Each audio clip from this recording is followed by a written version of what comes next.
Hello and welcome to another episode of Eat, Smoke, Drink. Today I am super fucking excited because I am reviewing one of my favorite distilleries, a 17-year-old Springbank Madeira cask. So in the back it says matured for 14 years in a bourbon barrel. 14 years in a combination of rum and bourbon, followed by 3 years in fresh Madeira hogshead. Look, here in Dramfest in New Zealand in 2020, I actually tried the younger version of this in a masterclass tasting that Springbank held for that festival. And that was astonishing. So since then, I have been looking forward for this release. So this is obviously roughly probably a year older. 47.8% Springbank. Look at that color. Yes, I know you're aroused as well. And because it's a 17-year-old Springbank, I'm going to use my 1920s blender's glass. Let's get sniffing. Oh my god. Oh. Honestly, God, I love Springbank. I'm going to say it right now before I start going through the nose. I'm not a big fan of Springbank rum casks. But when it has a deep bourbon and wine finish to it, sherry, burgundy, I don't care about the rum because it shines. So let's get nosing, let's get sniffing. From the get-go you get that classic Springbank funk. Oh man. Fungal, mushroomy, dirty, wet soil, mud, wet wood in a shed, leather, old, wet, damp leather. You know, when you bring the gimp out and the gimp's been sweating for a long time and you're like, bring out the gimp! And then you bring out the gimp and then, you know, you smell that damp leather. Oh, it smells like gimp leather. Oh, wow. Tannins. Quite heavy tannins on this. Very heavy tannins, actually. Oh, man.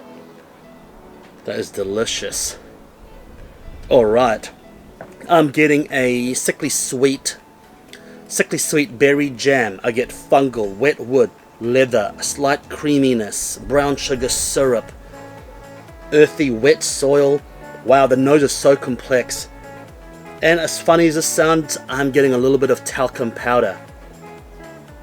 I'm getting a little bit of that baby powder. Maybe not quite the one where Johnson & Johnson's got sued for. But it's delicious. I'm getting a very, very... I don't even know how to describe it, but the nose is thick and syrupy. Thick and syrupy. And if I look at it, it is coating the side of the glass. It is definitely thick and syrupy as well. Wow. I'm getting a hint of smoke. A hint of smoke in the background, and then I'm getting licorice, rosemary, a hint of rosemary, and a little bit of beef fat. A little bit of beef fat. I know that sounds weird, but I'm getting a hint of beef lard, beef fat. You know, like when you have a sirloin steak and you've got that fat cap, and then the fat drips out of it, it's on your plate, and you smell that. That's a bit of beef fat.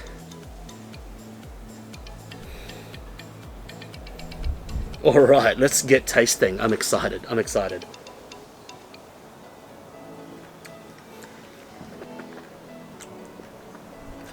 Oh. Oh, fuck me. That is a whiskey for the ages.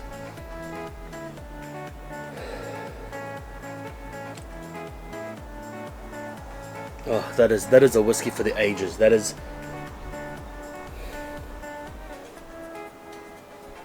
God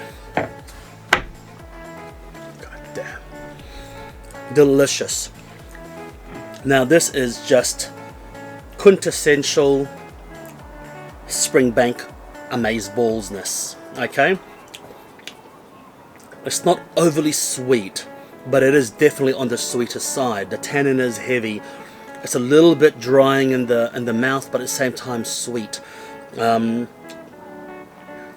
got a perfect tannin bitterness right in the end. Just a little bit just a little bit more than your comfort zone of tannin, that it, like a dark tea, like a double tea bag. Everyone loves a double tea bag.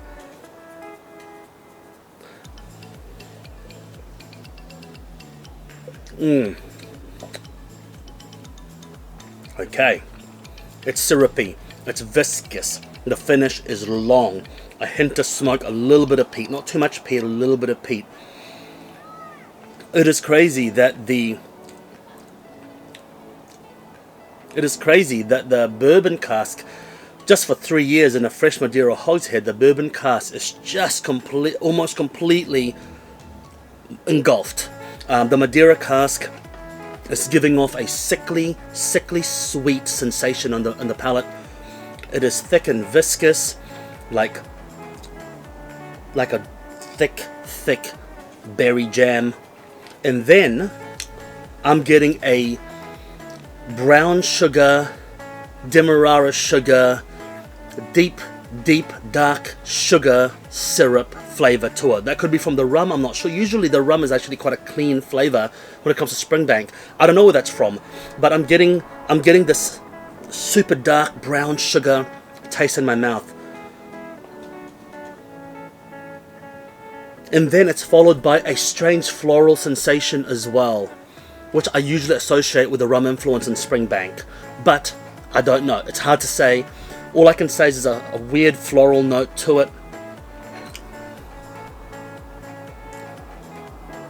And I'm getting that quintessential, which I absolutely love, that quintessential, funky, leathery, not so flinty, but leathery Springbank note to it as well. Like a damp cellar, like a wet leather, like I say, you know, like you go to your dungeon and then there's a cage and you've got your gimp, you know, in a leather suit, and that damp leather suit of the gimp.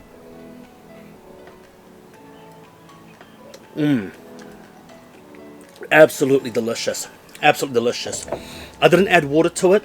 I don't think you need water to it. 47.8. I think it's on the money. It doesn't say cast strength. Does it say cast strength?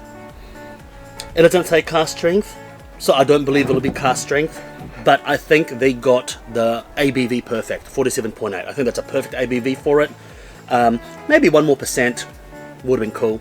Maybe even, you know, 50% as a general ABV. But in saying that, I think they got the right balance of potency, lingering finish, and not too burny on the palate as well. But absolutely delicious release. Now I'm not sure if this is actually available overseas. It says here imported by the New Zealand importer, so I'm not sure if it is. I'm pretty sure it is. I mean, I've seen it out there before, so yeah, I'm pretty sure it is available.